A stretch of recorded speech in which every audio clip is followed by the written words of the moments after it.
મારા પ્રિય દેશવાસીઓ, નમસ્કાર. વર્ષ 2026ની આ પહેલી મન કી બાત છે. કાલે 26મી જાન્યુઆરીએ આપણે બધાં ગણતંત્ર દિવસનું પર્વ મનાવીશું. આ જ દિવસે આપણું બંધારણ લાગુ થયું હતું. 26 જાન્યુઆરીનો આ દિવસ આપણને આપણા બંધારણ ઘડવૈયાઓને નમન કરવાનો અવસર આપે છે. આજે 25 જાન્યુઆરીનો દિવસ પણ ખૂબ જ મહત્ત્વપૂર્ણ છે. આજે રાષ્ટ્રીય મતદાર દિવસ છે. મતદાર જ લોકતંત્રનો આત્મા હોય છે. સાથીઓ, સામાન્ય રીતે જ્યારે કોઈ 18 વર્ષનું થઈ જાય છે, મતદાર બની જાય છે, તો તેને જીવનનો એક સામાન્ય પડાવ માનવામાં આવે છે. પરંતુ હકીકતે આ અવસર કોઈપણ ભારતીયના જીવનનું બહુ મોટું સીમાચિહ્ન હોય છે. આથી ખૂબ જ આવશ્યક છે કે આપણે દેશમાં વોટર બનવાનો, મતદાર બનવાનો ઉત્સવ મનાવીએ. જેવી રીતે આપણે જન્મદિન પર શુભકામનાઓ આપીએ છીએ અને તેને ઉજવીએ છીએ, બરાબર એ જ રીતે જ્યારે પણ કોઈ યુવા પહેલીવાર મતદાર બને તો સમગ્ર વિસ્તાર, ગામ કે પછી શહેર એક થઈને તેને અભિનંદન આપે અને મીઠાઈ વહેંચવામાં આવે. તેનાથી લોકોમાં મતદાર પ્રત્યે જાગૃતિ વધશે. તેની સાથે જ એ ભાવના વધુ સશક્ત થશે કે એક મતદાર થવું કેટલું મહત્ત્વપૂર્ણ છે. સાથીઓ, દેશમાં જે પણ લોકો ચૂંટણી પ્રક્રિયા સાથે જોડાયેલા રહે છે, જે આપણા લોકતંત્રને જીવંત રાખવા માટે ધરતી પર રહીને કામ કરે છે, હું તે બધાની પ્રશંસા કરવા માંગીશ. આજે મતદાર દિવસ પર હું મારા યુવાન સાથીઓને અનુરોધ કરીશ કે તેઓ 18 વર્ષના થાય ત્યારે મતદારના રૂપમાં પોતાની નોંધણી કરાવે. બંધારણે દરેક નાગરિક પાસેથી જે કર્તવ્ય ભાવનાના પાલનની અપેક્ષા રાખી છે, તેનાથી તે અપેક્ષા પણ પૂરી થશે અને ભારતનું લોકતંત્ર પણ મજબૂત રહેશે. મારા પ્રિય દેશવાસીઓ, આજકાલ હું સોશિયલ મીડિયા પર એક રસપ્રદ ટ્રેન્ડ જોઈ રહ્યો છું. લોકો વર્ષ 2016ની પોતાની સ્મૃતિઓને ફરી તાજી કરી રહ્યા છે. તે ભાવનાની સાથે હું પણ તમારી સાથે પોતાની એક સ્મૃતિને તાજી કરવા માંગુ છું.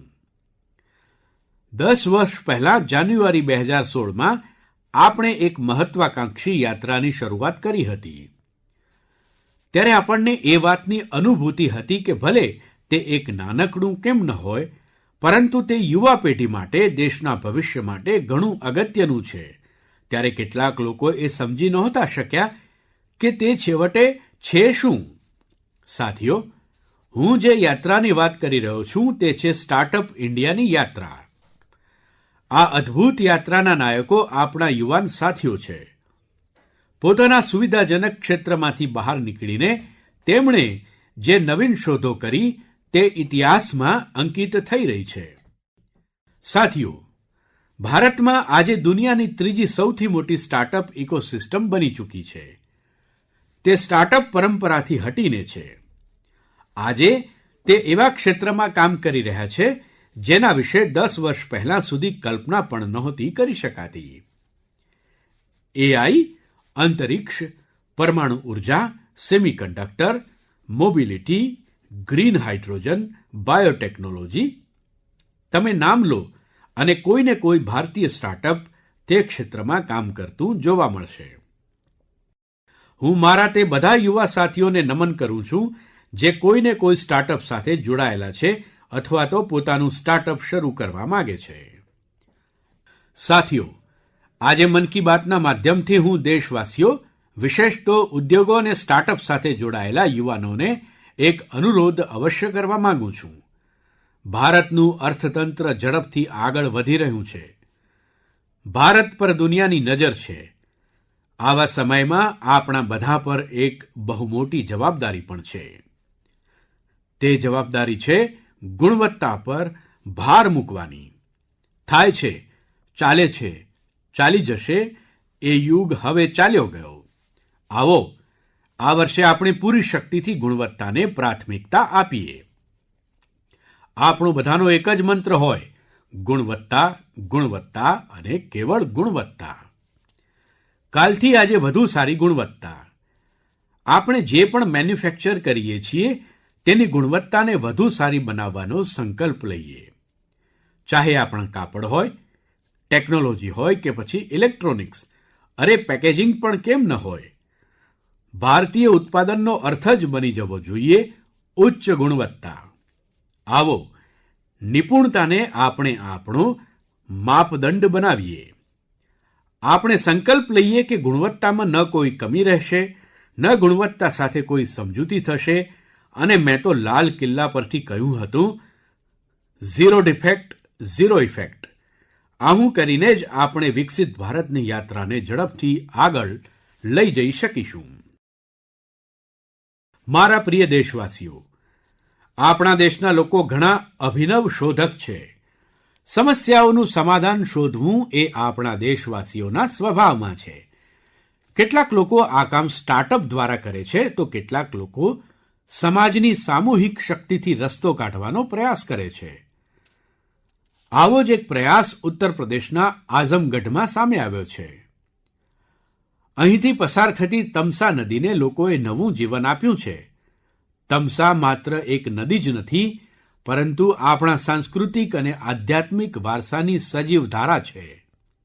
અયોધ્યાથી નીકળીને ગંગામાં સમાહિત થનારી આ નદી ક્યારેક આ ક્ષેત્રના લોકોના જનજીવનનો આધારસ્તંભ રહેતી હતી, પરંતુ પ્રદૂષણના કારણે તેની અવિચળ ધારામાં અડચણ આવવા લાગી હતી. રગડો, કચરો અને ગંદકીએ આ નદીના પ્રવાહને રોકી દીધો હતો.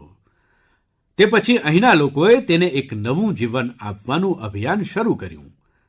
નદીની સફાઈ કરવામાં આવી અને તેના કિનારા પર છાયાદાર, ફળદાર વૃક્ષો લગાવ્યા. સ્થાનિક લોકો કર્તવ્ય ભાવનાથી આ કામમાં જોડાયા અને બધાના પ્રયાસથી નદીનો પુનરુદ્ધાર થઈ ગયો. સાથીઓ, જનભાગીદારીનો આવો જ પ્રયાસ આંધ્રપ્રદેશના અનંતપુરમાં પણ જોવા મળ્યો છે. આ એક ક્ષેત્ર છે જે દુષ્કાળની ગંભીર સમસ્યા સામે લડતું રહ્યું છે. અહીંની માટી લાલ અને રેતાળ છે. આ કારણે લોકોને પાણીની અછતનો સામનો કરવો પડે છે. અહીંના અનેક ક્ષેત્રોમાં લાંબા સમય સુધી વરસાદ પડતો નથી. અનેક વાર તો લોકો અનંતપુરની તુલના રેગિસ્તાનમાં દુષ્કાળની સ્થિતિ સાથે પણ કરી દે છે. સાથીઓ, આ સમસ્યાના સમાધાન માટે સ્થાનિક લોકોએ જળાશયોને સાફ કરવાનો સંકલ્પ કર્યો. પછી પ્રશાસનના સહયોગથી અહીં અનંત નીરુ સંરક્ષણમ પ્રોજેક્ટની શરૂઆત થઈ. આ પ્રયાસ હેઠળ 10થી વધુ જળાશયોને જીવનદાન મળ્યું છે. આ જળાશયોમાં હવે પાણી ભરાવા લાગ્યું છે. તેની સાથે જ 7,000થી વધુ વૃક્ષો લગાવવામાં આવ્યા છે. અર્થાત અનંતપુરમાં જળ સંરક્ષણની સાથોસાથ હરિયાળું આવરણ પણ વધ્યું છે. અહીંના બાળકો હવે તરવાનો આનંદ પણ લઈ શકે છે. એક રીતે કહીએ તો અહીંની પૂરી ઇકોસિસ્ટમ ફરીથી નિખરી ગઈ છે. સાથીઓ, આઝમગઢ હોય, અનંતપુર કે પછી દેશની કોઈ પણ જગ્યા, એ જોઈને ખુશી થાય છે કે લોકો એક સંપ થઈને કર્તવ્ય ભાવથી મોટા સંકલ્પો સિદ્ધ કરી રહ્યા છે. જનભાગીદારી અને સામૂહિકતાની આ ભાવના આપણા દેશની સૌથી મોટી શક્તિ છે. મારા પ્રિય દેશવાસીઓ, આપણા દેશમાં ભજન અને કીર્તન સદીઓથી આપણી સંસ્કૃતિનો આત્મા રહ્યા છે. આપણે મંદિરોમાં ભજન સાંભળ્યા છે, કથા સાંભળતી વખતે સાંભળ્યા છે, અને દરેક યુગમાં ભક્તિને પોતાના સમયના હિસાબથી જીવી છે. આજની પેઢી પણ કંઈક નવો કમાલ કરી રહી છે. આજના યુવાનોએ ભક્તિને પોતાના અનુભવ અને પોતાની જીવનશૈલીમાં ઢાળી લીધી છે. આ વિચારસરણીથી એક નવું સાંસ્કૃતિક ચલણ ઉભરીને સામે આવ્યું છે. તમે સોશિયલ મીડિયા પર આવા વિડિયો અવશ્ય જોયા હશે. દેશના અલગ અલગ શહેરોમાં મોટી સંખ્યામાં યુવાનો એકત્ર થઈ રહ્યા છે. મંચ સજાવેલો હોય છે, રોશની હોય છે, સંગીત હોય છે, પૂરો તામઝામ હોય છે, અને વાતાવરણ પણ કોઈ સંગીતના કાર્યક્રમથી સહેજે ઓછું નથી હોતું. એવું જ લાગે છે કે જાણે કોઈ મોટી સંગીત સભા થવાની હોય. પરંતુ અહીં જે ગાવામાં આવે છે તે પૂરી તન્મયતાની સાથે, પૂરી લગન સાથે, પૂરા લય સાથે ભજનની ગુંજ હોય છે. આ ચલણને આજે ભજન ક્લબિંગ કહેવાય છે, અને ખાસ તો જેન ઝી વચ્ચે તે ઝડપથી લોકપ્રિય થઈ રહ્યું છે, એ જોઈને સારું લાગે છે કે આ આયોજનોમાં ભજનની ગરિમા અને પવિત્રતાનું પૂરું ધ્યાન રાખવામાં આવે છે. ભક્તિને હળવાશથી નથી લેવાતી. ન શબ્દોની મર્યાદા તૂટે છે અને ન તો ભાવની. મંચ આધુનિક હોઈ શકે છે, સંગીતની પ્રસ્તુતિ અલગ હોઈ શકે છે, પરંતુ મૂળ ભાવના તે જ રહે છે. અધ્યાત્મનો એક નિરંતર પ્રવાહ અહીં અનુભવાય છે. મારા પ્રિય દેશવાસીઓ, આજે આપણી સંસ્કૃતિ અને તહેવાર દુનિયાભરમાં પોતાની ઓળખ બનાવી રહ્યા છે. વિશ્વના પ્રત્યેક ખૂણામાં ભારતના તહેવારો ખૂબ જ ઉત્સાહ અને ઉલ્લાસ સાથે મનાવાય છે. દરેક પ્રકારની સાંસ્કૃતિક જીવંતતાને બનાવી રાખવામાં આપણા ભારતવંશી ભાઈઓ બહેનોનું મહત્ત્વપૂર્ણ યોગદાન છે. તેઓ જ્યાં પણ છે ત્યાં પોતાની સંસ્કૃતિની મૂળ ભાવનાને સંરક્ષિત કરીને તેને આગળ વધારી રહ્યા છે. આ અંગે મલેશિયામાં પણ આપણો ભારતીય સમુદાય ઘણું પ્રશંસનીય કાર્ય કરી રહ્યો છે. તમને એ જાણીને સુખદ આશ્ચર્ય થશે કે મલેશિયામાં 500થી વધુ તમિળ શાળા છે. તેમાં તમિળ ભાષાના અભ્યાસની સાથે જ અન્ય વિષયોને પણ તમિળમાં ભણાવવામાં આવે છે. તે ઉપરાંત અહીં તેલુગુ અને પંજાબી સહિત અન્ય ભારતીય ભાષાઓ પર પણ બહુ ધ્યાન અપાય છે. સાથીઓ, ભારત અને મલેશિયા વચ્ચે ઐતિહાસિક અને સાંસ્કૃતિક સંબંધોને મજબૂત કરવામાં એક સમાજની મોટી ભૂમિકા છે. તેનું નામ છે મલેશિયા ઇન્ડિયા હેરિટેજ સોસાયટી. અલગ અલગ કાર્યક્રમોની સાથે જ આ સંસ્થા એક હેરિટેજ વોકનું પણ આયોજન કરે છે. તેમાં બંને દેશોને પરસ્પર જોડનારા સાંસ્કૃતિક સ્થાનોને આવરી લેવાય છે. ગત મહિને મલેશિયામાં લાલ પાડ સાડી આઇકોનિક વોકનું આયોજન કરવામાં આવ્યું હતું. આ સાડીનો બંગાળની આપણી સંસ્કૃતિ સાથે વિશેષ સંબંધ રહ્યો છે.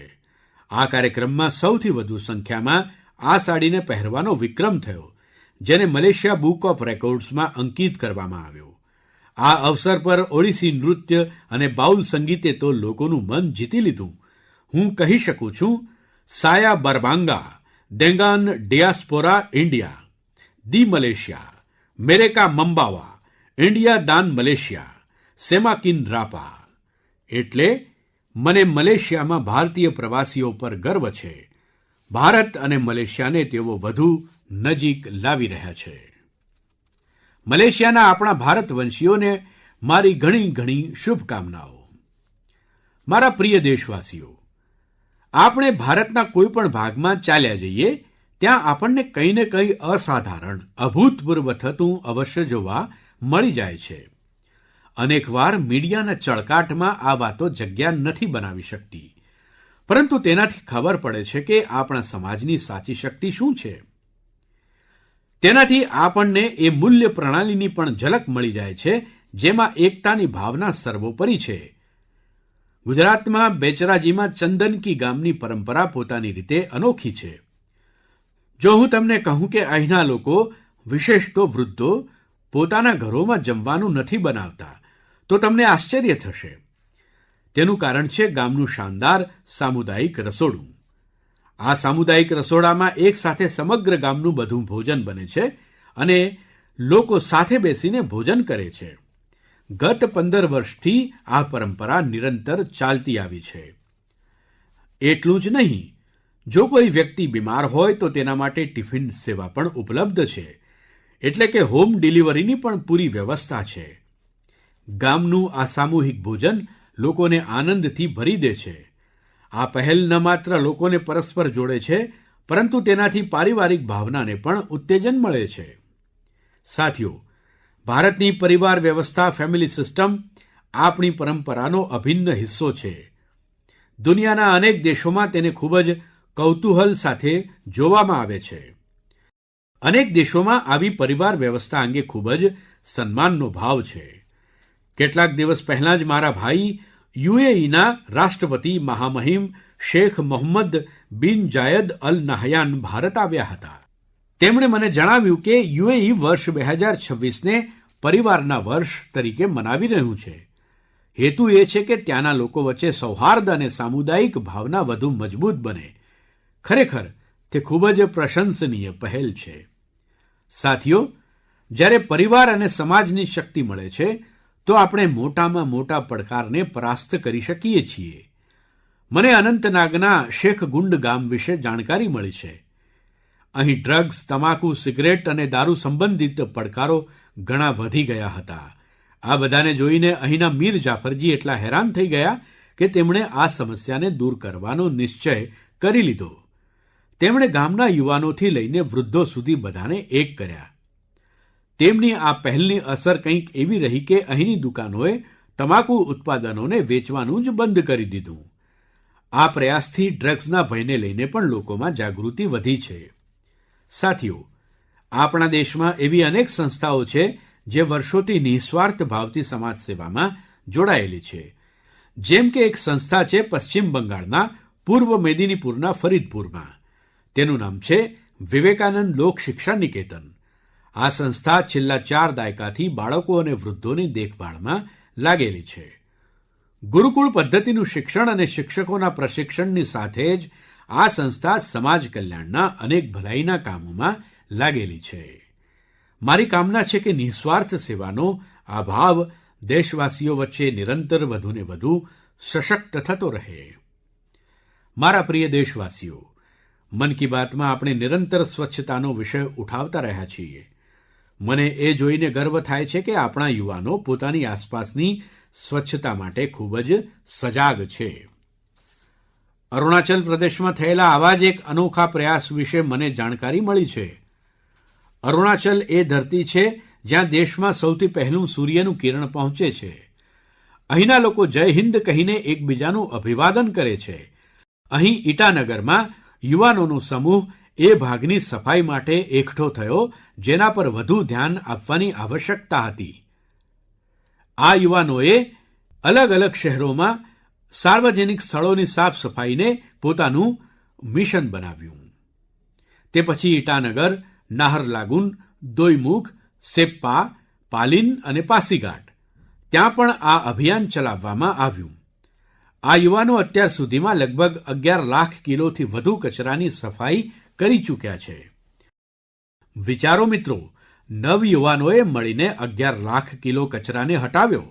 સાથીઓ, એક બીજું ઉદાહરણ આસામનું છે. આસામના નાગાંવમાં ત્યાંની જૂની ગલીઓ સાથે લોકો ભાવનાત્મક રીતે જોડાયેલા છે. અહીં કેટલાક લોકોએ પોતાની ગલીઓને મળીને સાફ રાખવાનો સંકલ્પ લીધો. ધીરે ધીરે તેમની સાથે બીજા લોકો પણ જોડાતા ગયા. આ રીતે એક એવી ટીમ તૈયાર થઈ ગઈ જેમણે ગલીઓમાંથી ઘણો બધો કચરો હટાવી દીધો. સાથીઓ, આવો જ એક પ્રયાસ બેંગલુરુમાં થઈ રહ્યો છે. બેંગલુરુમાં સોફા વેસ્ટ એક મોટી સમસ્યા બન્યો છે. આથી કેટલાક વ્યાવસાયિકો એક સંપ થઈને આ સમસ્યાને પોતાની રીતે ઉકેલી રહ્યા છે. સાથીઓ, આજે અનેક શહેરોમાં એવી ટીમો છે જે લેન્ડફિલ વેસ્ટના રિસાયકલિંગમાં લાગી છે. ચેન્નાઈમાં આવી જ એક ટીમે બહુ સારું કામ કર્યું છે. આવા ઉદાહરણોથી જાણવા મળે છે કે સ્વચ્છતા સાથે જોડાયેલો દરેક પ્રયાસ કેટલો મહત્વપૂર્ણ છે. આપણે સ્વચ્છતા માટે વ્યક્તિગત રીતે કે પછી ટીમની રીતે પોતાના પ્રયાસો વધારવા પડશે.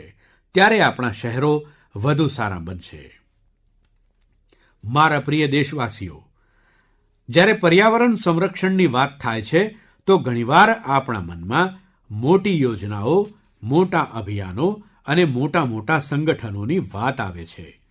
પરંતુ ઘણીવાર પરિવર્તનની શરૂઆત ખૂબ જ સાધારણ રીતે થાય છે.